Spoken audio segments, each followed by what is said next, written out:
Hi, we're in Highland Park talking to David Passmore. Yep, that's me. Did I say that right? Yep. Okay, cool. Nice to meet you. Nice to meet you. And so you're not from Highland Park. No. Yeah, you're from. I'm from State College, Pennsylvania originally. I've been near there. Yeah. I've stopped off on the bus from Pittsburgh to Philadelphia. Near Penn State, right? Yes. Yeah. And now, you moved. You live in Highland Park now. You moved here 12 years ago. I moved to Highland Park 12 years ago, yes. Okay. And you moved straight to Highland Park. No, originally in Pittsburgh I lived in Deutschtown. Then I lived for a while in Friendship. My wife and I moved to California for a year and a half and then came back, lived in Friendship, Mexican War Streets, and then Highland Park. Well, yeah. Well, so you took a break and you lived in California, and then Yep. Pittsburgh just pulled you back. Right, it pulled us back because we were enjoying California, but once she became pregnant, we realized that we'd have a higher quality of life if we were in Pennsylvania and Yeah. Pittsburgh. Yeah. Is your wife from California, or? She's from Buchanan, West Virginia, Oh, right. so 2 hours to the south. Okay. And how do you like Highland Park so far in your 12 years of experience? Well, this is the neighborhood that I would choose to live in. All of the city, all 90 of the neighborhoods, I would choose this one. So Yeah. thankfully that's where I'm living. Yeah. Well, I mean, that's not fair. I mean, have you seen all 90 neighborhoods? There might be some that you haven't seen yet. Yeah, there's some that I haven't been in, I bet. Yeah. But maybe by choice, maybe on purpose. I'm discounting them out of hand because Yeah. of my happiness with Highland Park. Well, it's a great. I mean, sight unseen, Highland Park is great. I mean, I'm saying, like, if I came to Highland Park, there's no reason to continue more. It's a great place. Yeah, that's true. Although we'd probably continue on if we'd seen nothing. Yeah. All right. Well, yeah, but I mean, sometimes you got to know when you have a good thing. This is a great thing. Yeah. Yeah. There you go. And the houses are far apart. You have the park here. You have the zoo. Yeah. What's your favorite part about Highland Park, I guess? Well, I think it does have. There's a park feel that pervades it. You know, even in the more residential parts, you're always close to this park where there's a ton of space and you can come up and frolic. Mm-hmm. But the houses are, they're not cramped together. There are a lot of people that have yards and some space to garden and some space to swing their elbows around and things like that. Mm. So it's comfortable. There are a lot of people who, are proud of the flowers that they have, and those are really looking great right now in the spring. So it's a nice place. Oh yeah. Are there a lot of people who, I guess, were born here, and born and raised? A lot of old, like, not old per se, but you know. It's interesting. The block we live on, there's several people who have lived in those houses their whole lives. Mm-hmm. And it's really, you're surprised when you talk to them, but, the woman who lives next to us, she's in her 70s and she's lived here all of her life. So she can tell us quite a lot about how things have changed. And, she went to school at Fulton, which is right up the street. So more than I would have thought, you have some natives. Yeah. I mean, how have things changed, I guess? I mean, I think that Highland Park was a farm long ago, but it also is right next to East Liberty, which by the early 20th century was a pretty busy place. Yeah. And so that it sort of has the feel of a suburb of East Liberty rather than Pittsburgh. Which is interesting. I think that what East Liberty has done over the years has really been in the minds of people of Highland Park in the 30s when it was, I think it was the third busiest downtown area for a while. And then it in the 60s, things slowed down a little bit, and so that is what people have noticed. But so a lot of people also in this time period probably moved out of the city and into surrounding areas.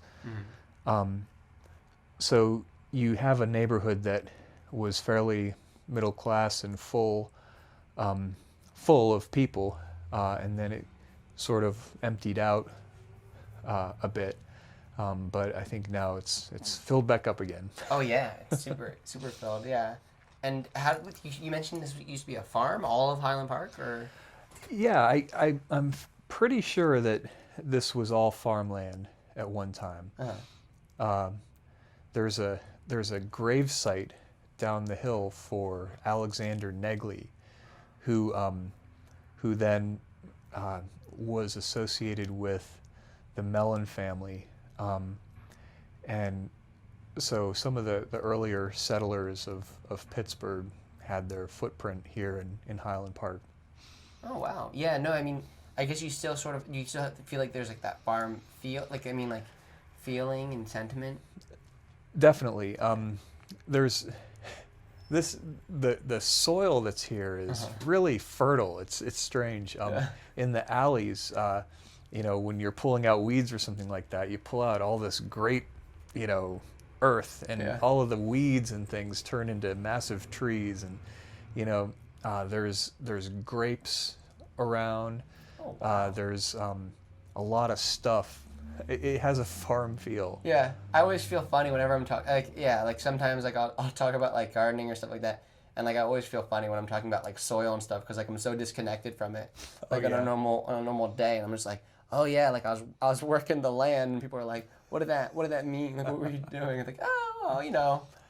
Well, we have a community garden in Highland Park that there's a long waiting list for people to get into that. It's down on Stanton Avenue, and that's a big attraction. A lot of people are doing gardening in their yards, and it definitely seems to fit the feel of the neighborhood. There's a park that's called the Farmhouse that's a couple blocks from here.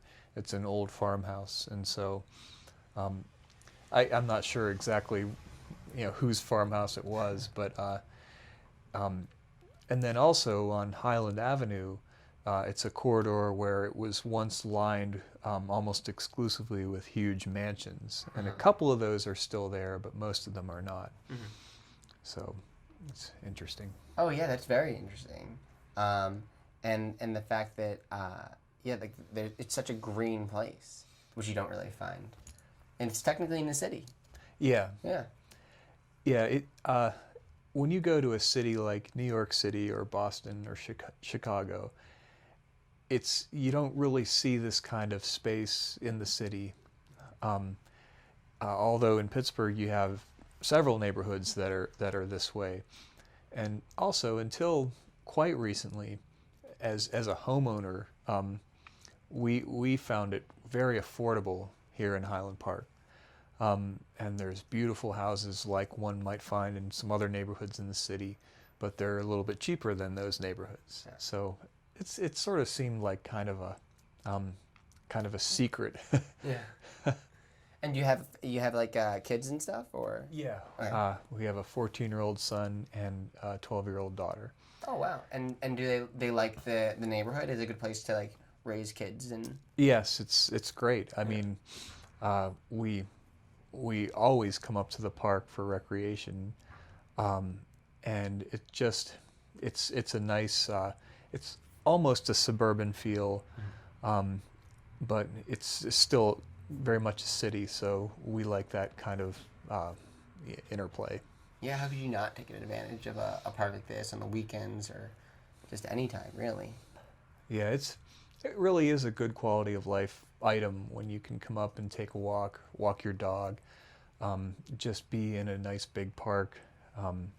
There's a pool at the bottom of the park in the summer that we go to quite a bit. Like a public pool? Yeah, a city pool, and it's one of the nicer ones. Yeah. So we're close to that. And a lake, and right, or yeah, Lake reservoir. Carnegie is right next to the pool. Then there's two reservoirs. One of them is behind us here, and then one is further down the hill.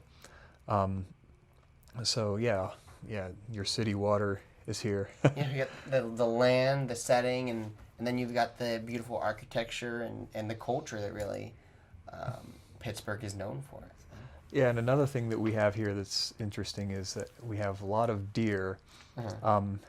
There's a lot of wildlife here in this part of the city, but every night when we walk up through the park, once it's dark, you can see big groups of deer. In fact, one time, one of the deer jumped into the reservoir and had to be pulled out by the animal control people. Oh, wow. So. Yeah. Well, thank you for being on the show. It's been a pleasure talking to you. Yeah, thanks for having me. Highland Park. Yeah.